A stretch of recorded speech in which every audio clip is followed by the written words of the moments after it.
The next question is from the Kwanzaa dude. He says, how do I balance larger vacations while investing 25%? My wife's mom passed away recently, and she wants to take some bigger vacations.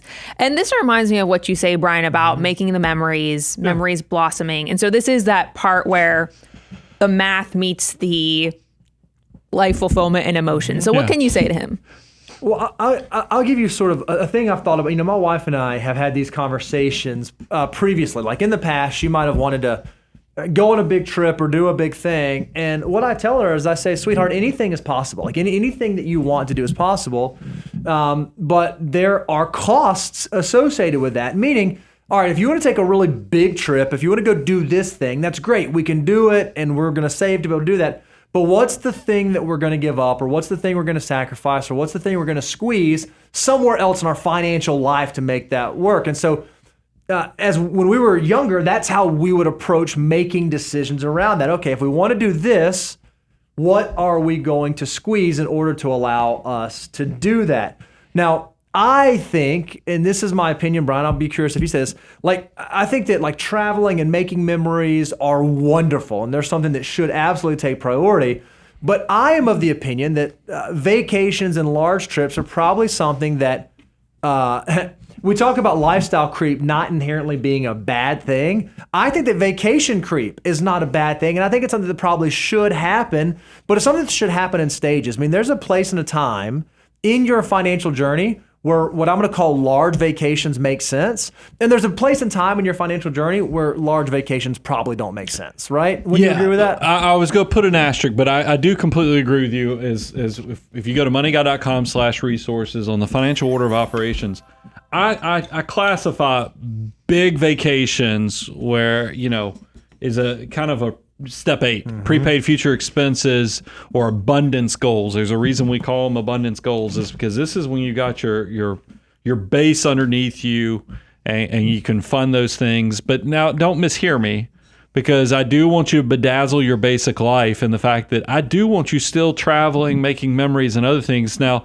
here's where the asterisk is, because there was an extra element here that you don't typically hear when you get these examples. Was it this money's a gift, or was it inherited? What was the first part of the question? Well, I just think the wife's mom passed away. There you go. So it's a catalyst for wanting to do this more. Look, I don't know if there was an inheritance. I just think it was the idea that they wanted to. But I do want to say this, because I think this is something worth noting. As I said in the previous answer, is that you can go work harder and make more money, meaning you can take on more hours.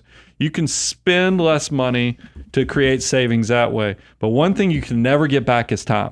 Now that cuts you both ways. That cuts you on your saving and investing goals, is meaning that you need to be very deliberate with every second of your life to make sure that you are not wasting opportunities. But it also catches you on the other side of it, is if there's people in your life that you love, and that's why if this did come from an inheritance or something, and you know that this person, it's no different than like when you're given a gift or even inherited assets and there's some intent behind it, then that's going to be different if there was a one-off that, my mother-in-law passed away and she always wanted us to go on an Alaskan cruise, and we daydreamed and we never got to do it. So this is the way we're going to honor her legacy, because we think that this money would really, I would probably lean into that somewhat, because the intent, it's no different than when you come into a marriage and somebody's got inherited assets. Legally, that stuff's treated differently. I think goal-wise, that stuff can be treated because its intent came from a different place. But if this is just, now I think I've lived enough life and I now need to kick up my to go to big vacations, be careful going away from the 25% before you reach step 8 of the financial order of operations. So it's hard to, without knowing your specific details when we triage this, but I think we've given you enough crumbs there, or morsels or nuggets of information to kind of figure out how you navigate that well, because you do need to feel like while you're below 25% that clock is ticking, and you need to kind of prioritize that as much as possible, but also with the ultimate goal of building those, blossoming memories. And I think one of the things you ought to approach vacationing as a financial mutant. And this is what I mean.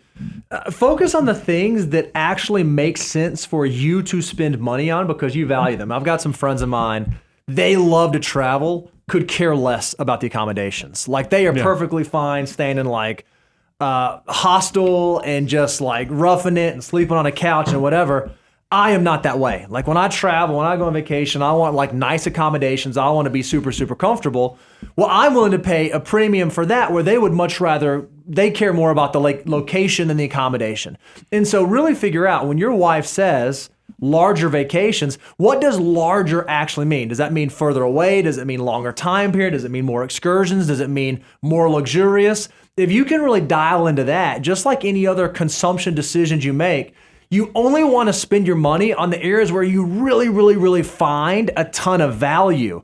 If it's not something that's actually valuable to you, don't waste your money on it. If you don't care about being in the top floor of the hotel, don't pay the premium to be in the top floor of the hotel. Figure out what you guys value and spend excessively on those things. Yeah, and I think you make a great point because I often talk about part of the Dazzle Basic is like you can go to Europe and do it. Book all your own tours, Viator and all the other apps.